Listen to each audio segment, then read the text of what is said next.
रात का वक्त था। घर में गहरा सुनाटा। लेकिन उस सुनाटे के पीछे एक खौफनाक तूफान जाग रहा था। दोस्तों, जैसे ही घड़ी ने 12 बजाए, एक फोन कॉल ने उस पूरी कहानी की समझ बदल दी। डॉक्टर ने बताया कि महक हामिला है। पूरा घर हुक्का बका रह गया। सांसें रकसी गईं। ये वही महक थी जिसके बारे में डॉक्टर पहले कह चुके थे कि वो मां नहीं बन सकती। आज एक ऐसा वाकया हो चुका था जिस पर यकीन करना मुश्किल था। लेकिन इस खुशखबरी में खुशी कम और खतरा ज्यादा था। डॉक्टर ने सख्त लहजे में हुक्म दिया, महक को मुकम्मल आराम दें। उसके जहन पर बोझ नहीं पड़ना चाहिए, वरना बच्चा खतरे में पड़ सकता है। दूसरी तरफ ईमान अपने कमरे में पड़ी थी। बुखार और कमजोरी ने उसे बेहाल कर रखा था। हाथ कांपते थे, जिस्म टूट रहा था। चंद कदम चलना भी मुश्किल। कोई काम नहीं कर सकती थी। उसी दौरान फबहा के अंदर छिपा गुस्सा भड़क उठा। उसने बुलंद आवाज में कहा, महक को भी आराम चाहिए।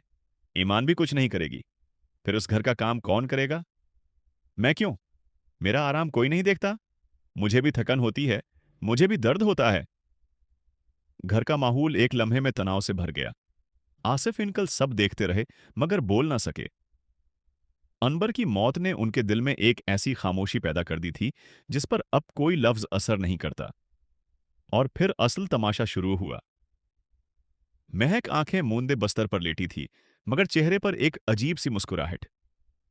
वो धीमी मगर कांटदार आवाज में बोली, जल्द सब बदल जाएगा। अगर किसी ने मेरे खिलाफ कदम उठाया तो मैं भी किसी को चीन से बैठने नहीं दूंगी। इत्तेफाक से दरवाजे पर खड़ी ईमान ने उसकी ये बातें सुन ली। इसके चेहरे पर खौफ, हैरत और बेबसी के नक्श एक साथ जम गए। इसी दौरान नई आग भड़की। महक ने अचानक ऐलान किया कि उसके भाई और मुस्कान का रिश्ता खत्म होना चाहिए। वो चिल्लाई, मेरा बच्चा पैदा होने वाला है।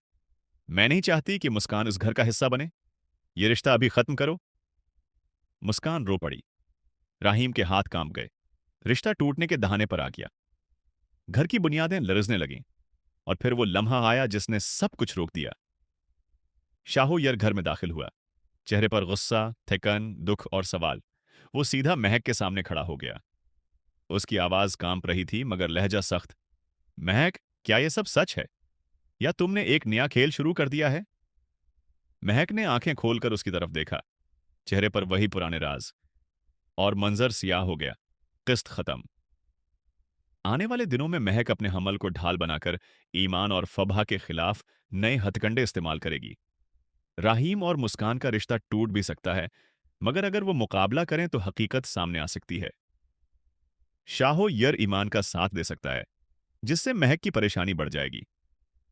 महक के बच्चे की असल हकीकत पर भी सवाल उठ सकता है।